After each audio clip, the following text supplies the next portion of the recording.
My name is John Passfield, and the title of this reading will be Ellen Montgomery Video 24, Writing Anne of Ingleside. So here is my novel, Ellen Montgomery, I Gave You Life, a novel by John Passfield. Ellen Montgomery, the historical writer, is the lady in the photograph about 1938. Okay, it's a photograph which was taken about that time. So in 1938, with another world war looming and her own personal problems threatening to overwhelm her, acclaimed Canadian author Ellen Montgomery begins to write what she has decided will be her final Anne novel. As she works on her new book, she recalls the days when Anne of Green Gables became a worldwide literary phenomenon and the dilemma that she faced at that time. Whether to write a series of novels in which Anne would perpetually remain the child that the world had come to know and love, or to allow Anne to grow to adulthood with all the agonizing torments of the one who had given her life, Ellen Montgomery. Now, this is my novel in which Ellen Montgomery is a character. She's a character who's an author. She's writing a novel, okay? This is the novel that she's writing. That's the one I'm going to talk about and read about in this video. She's writing Anne of Ingleside. As she's writing that novel, her mind goes back to the days when she was writing Anne of Green Gables, the very first one. Now, that's 33 years apart. Writing the final Anne novel and writing the first Anne novel take place 33 years apart. Anne of Ingleside, as I mentioned, is a novel which Ellen Montgomery is writing in the year 1938. There have been 7 Anne novels written so far, and this novel will be the 8th. But it will present Anne as a person who's about 40 years old. So it will eventually take its place not as the 8th Anne novel, the 8th one written, of course, but as the 6th Anne novel in terms of the chronology of Anne's life. What makes it special to the main character of my novel, Ellen Montgomery, is that she has decided that would be the final Anne novel in terms of her writing schedule. There are 16 image units of the writing process of Anne of Ingleside in my novel, one in each of 16 chapters of thought in the mind of the main character. And in each case, it's the first image unit in each chapter, from chapter 1 to chapter 16, with possibly one exception. The topic is the writing of Anne of Ingleside. See if you can decide which image might not be on topic. So I will read them. Starting at chapter 1, the very first image of chapter 1 is this. This will be the final Anne novel, not the last Anne novel. That has already been written.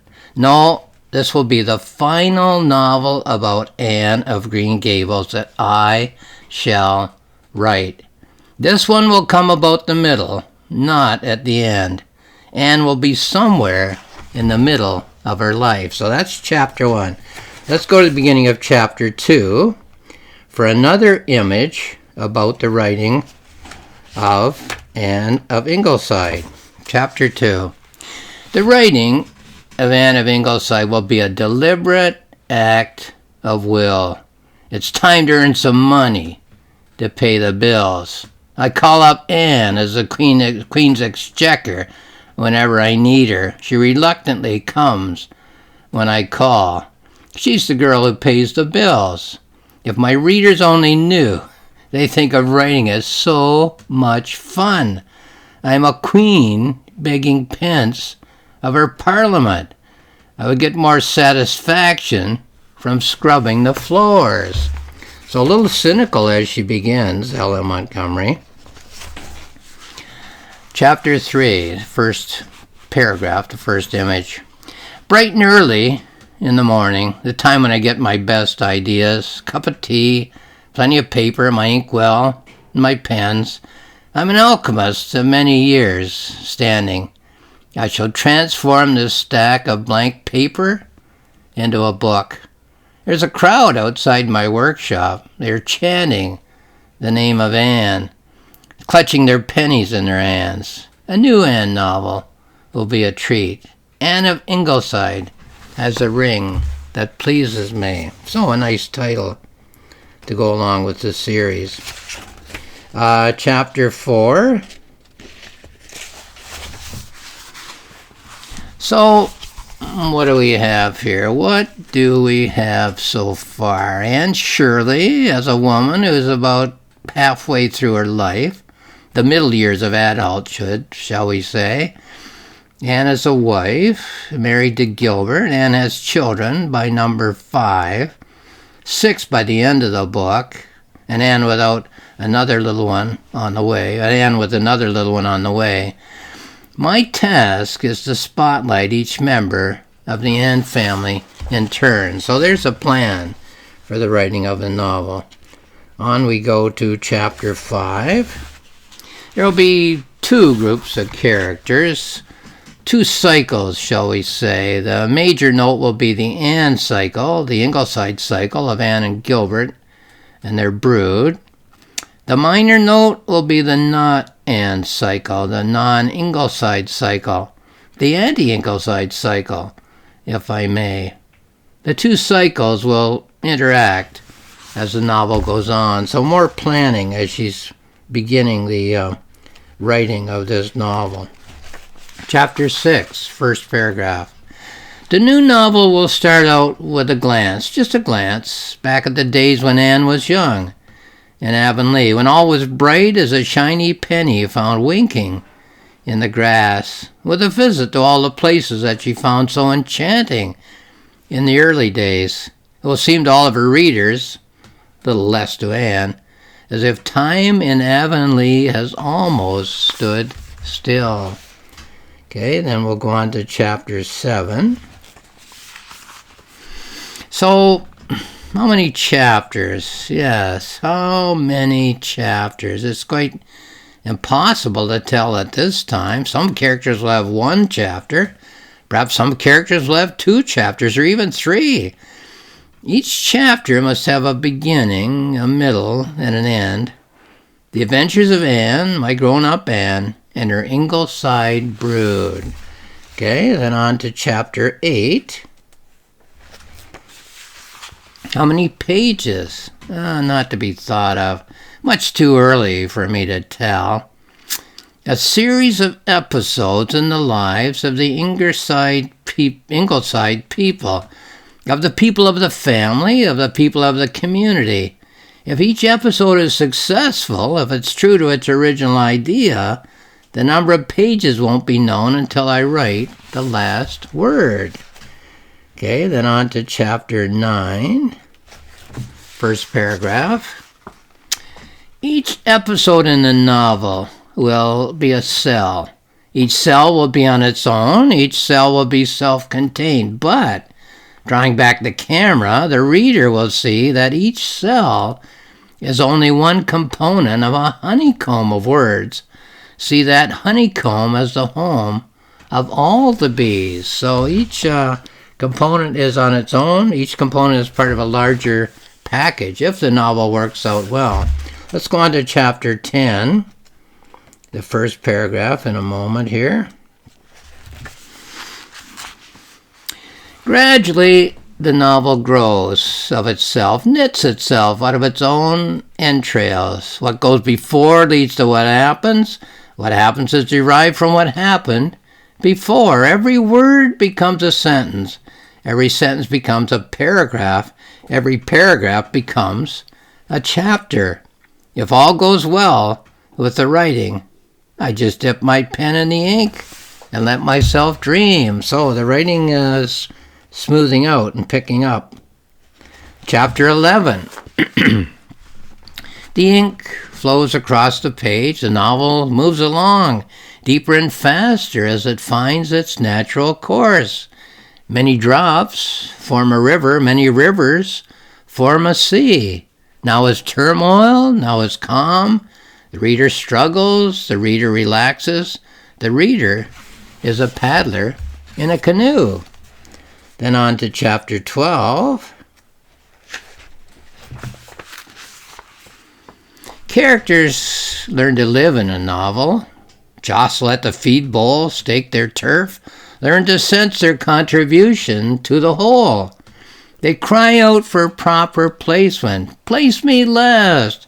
Place me first. I see myself at center stage. I see this novel as the story of my life. So every minor character wants to be a major character. And sometimes that's a problem for an author. We'll go on to chapter 13 in a moment. Here we are. Characters learn to judge an author. Here you succeed, here you fail. Woe to the author who faces rebellion. Better episodes, better descriptions, better words. Who would want to read this novel? Who could read it if they should try? A better author would make a better work of art. So what if a novel, or the characters of a novel, rebel against their author? That would make the novel very difficult to write. Okay, chapter 14. So here we are, all you readers, and we'll soon be landing at the dock. Anne of Ingleside will be the best that I can do. But don't bother to read it carefully. Just bounce along on the surface. Just skim along on the top and leave the rest. Take no thought of the caverns of self that lie underground. Hold Anne back if she notices a cave and wants to explore. Soon she will have another book, a tranquil island in a hostile sea, another book for her to roam around inside. But I promise you that there is more to come, a whole lot more. My son has promised to be faithful, not a kindred spirit at all, but a boy who made a promise to his mom. Someday he'll print the other words I write. Well, there's only 2 left. Let's read chapter 16, first paragraph.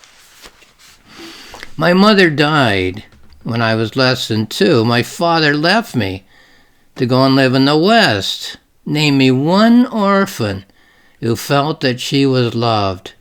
The world has given me fame. They believe that I am Anne. They believe that the 2 of us live in Avonlea. And the last one, chapter 16, first paragraph. Anne of Ingleside is complete in manuscript. At last, 41 chapters of Anne and Gilbert and their brood. Nothing but Anne and her concerns for 4 whole months. Appropriate, I suppose, that I finished it in December, though, of course, it won't be published until next spring. Now, so which image might have been the one exception to the image arc of the writing of the novel? Perhaps you would pick the chapter 15 image as the one that doesn't fit the topic. And let me read it again. My mother died when I was less than 2. My father left me to go and live in the West. Name me one orphan who felt that she was loved. The world has given me fame. They believe that I am Anne. They believe that the 2 of us live in Avonlea. Now, when planning to write this novel, I wanted to combine 2 major image arcs. Number 1, the sense that the life of L.M. Montgomery has been lived in the same way that every human life has been lived in chronological time, with each minute, hour, day, year, and decade following along in order. And number 2, the sense that this is a memory novel and that the lady in the year 1938, or at most 1942, the year of her death, is now free to range back over the events of her life and select what she considers to be the most significant of images and image arcs, to arrange them in patterns inside patterns, by which she is seeking to find potential meaning in her life. The smallest item in a pattern is a single image. The larger items I call image arcs. Arcs, they go through a novel, through a chapter at least. This one goes through the novel. The writing of Anne of Ingleside is patterned in this way, with 16 image units, 1 per chapter. So overall, the reader of this novel will get a double impression. Number 1, that L.M. Montgomery has lived her life chronologically from 1905, the year in which Anne of Green Gables is published, to at least 1938, the last year from which Ellen Montgomery draws information to turn into imagery, or 1942, the year in which the historical Ellen Montgomery died. And number 2, that Ellen Montgomery is selecting certain images and events in her life, such as the writing of her individual novels, as a means of considering patterns of potential meaning in her life. Now, incidentally, Anne of Ingleside is not the only one of her novels to have its own image arc within the 16 chapters of thought of the main character. In this way, the poetic novel seeks to present the complexity not only with which we humans live our lives, but the complexity with which we contemplate our lives, at least at the deepest levels of thought. We might well simplify our thoughts on the surface of our thinking, on the conscious level of thinking, but that level is only one of the levels of thinking which the poetic novel seeks to present and to explore.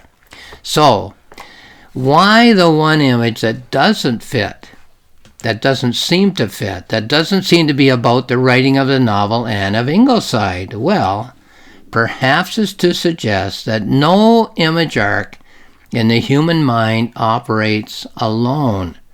Perhaps it suggests that many life experiences, being a semi-orphan, for instance, are having their influence on the writing of that final Anne novel. So being an orphan might be the most important thing about that novel, the author being an orphan, but it might never be mentioned in the novel. That's the point there. So this is my novel, Ellen Montgomery, I Gave You Life. It's found on Amazon if you want more information about it. It's found on my publisher's website, roxmillspress.com, where there is more information as well. On my website, johnpasfield.ca, there are 2 free books, my planning notebook and my reflective journal. So if you're interested in this topic being Ellen Montgomery, the novels of Ellen Montgomery, writing in general, literature and how it works, and so on, have a look at those 2 free books at johnpasfield.ca. And lastly, I'll say thank you for watching this video.